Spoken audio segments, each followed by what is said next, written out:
विद्यार्थ्यांनो, सोपे गणित या युट्यूब चॅनल मध्ये स्वागत आहे। प्रकरण 3 मध्ये अंकगणित शेडी गणितामध्ये सराव संच 3.3 मध्ये आपण परीक्षेच्या दृष्टीने कोणते गणित महत्त्वाचे अशा गणिताचा सराव घेत आहोत। मग त्यामध्ये बघा 3 क्रमांकात पदावर आधारित गणित परीक्षेला असते। मग ते कसं सोडवायचं ते आता आपण बघू। या ठिकाणी गणित काय, एका अंकगणितीय शेडीतील 3 क्रमांकात पदांची बेरीज 27 आणि त्यांचा गुणाकार 504 आहे। तर ती 3 क्रमांकात पदे शोधा। मग आता ती 3 क्रमांकात पदे दिलीत, मग आता सूत्राच्या रूपात दिली। आपल्याला हे शोधण्यासाठी ए आणि डी ची किंमत शोधावं लागेल। मग काय करायचं की बाबा या गणितामध्ये पहिली अट काय दिली त्याचा विचार करायचा। या गणितात 2 अटी दिलेल्या आहेत। मग पहिल्या अटीनुसार त्या क्रमांकात पदांची बेरीज किती आहे, 27। मग ती अट मांडून घ्यायची, काय मिळते का ते बघायचे। मग पहिल्या अटीनुसार मग पहिली अट आहे ए वजा डी अधिक ए अधिक डी बरोबर किती, 27। मग ए 3 ए ऋण डी आणि धन डी कटलं म्हणजे बरोबर 27। म्हणून ए ची किंमत किती आली, 3 9 27 9 आली। 3 गुणाकारात आहेत, भागाकारात गेले। आता दुसऱ्या अटीनुसार दुसरी अट काय म्हणाली,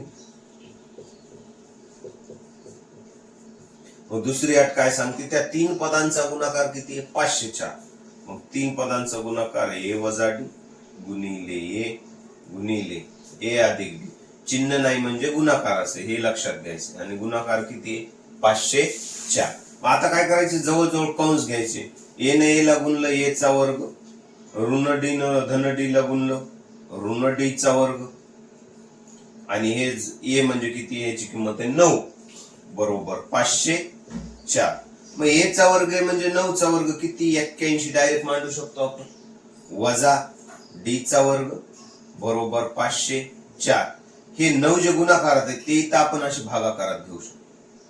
म्हणजे 81 वजा डी वर्ग बरोबर 9 5 45, 5 उरले 54 झाले, 9 सख 54।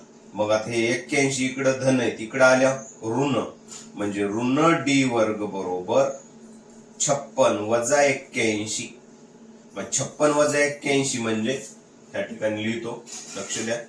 56 वजा 81 म्हणजे ऋण डी वर्ग बरोबर ऋण 25। आता हे ऋण आपण धन करू शकतो, म्हणजे डी बरोबर वर्गमूळ काढलं, ही संख्या कशात जाते, वर्गमुळात। मग 25 चं वर्गमूळ 5, म्हणजे डी चं व्हॅल्यू किती आलं, 5 आलं। विद्यार्थ्यांनो बघा, आता आपल्याला ए मिळालं पहिल्या अटीनुसार, दुसऱ्या अटीनुसार डी पण मिळालं। आता आपण ती 3 क्रमांकात पदे काढू शकतो। मग नंबर 1 ला पहिले पद, मग पहिले पद काय, ए वजा डी। ए म्हणजे काय 9 वजा डी म्हणजे काय 5 बरोबर किती आलं, 4। पहिलं क्रमांकात पद किती आलं, 4। त्यानंतर दुसरे पद एच आहे, ए ची किंमत किती आहे 9, म्हणून दुसरं पद किती आलं 9। तर तिसरे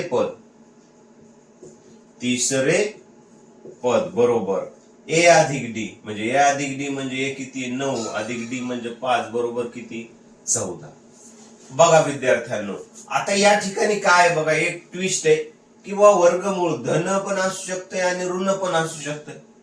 कारण 5 चा वर्ग ऋण 5 चा वर्ग 25 पण आहे, धन 5 चा वर्ग 25 पण आहे। म्हणून पद आपले 2 प्रकारचे येणार। मग एक तर आपण इथं धन 5 घेऊन काय केलंय, 4 9 14 पद घेतले, आणि ऋण 5 जर घेतले तर 14 9 4 असे पद मिळणार। म्हणून आपल्याला काय होतील, ती क्रमांकात पदे 4 9 14 आणि त्याच्या उलट घ्यायची 14 9 4 अशी आहेत असल्याचं। म्हणजे अशा ठिकाणी आपल्याला 3 गुणांचा प्रश्न अत्यंत सोप्या पद्धतीने आपल्याला सोडवता येईल। विद्यार्थ्यांनो, परीक्षेच्या दृष्टीने महत्त्वाचेच गणित मी घेणार आहे, त्यामुळे तुम्ही चॅनलला सबस्क्राईब आणि शेअर व लाईक करा, म्हणजे तुमच्या समोर नवनवीन व्हिडिओ महत्त्वाचे येऊ शकतात।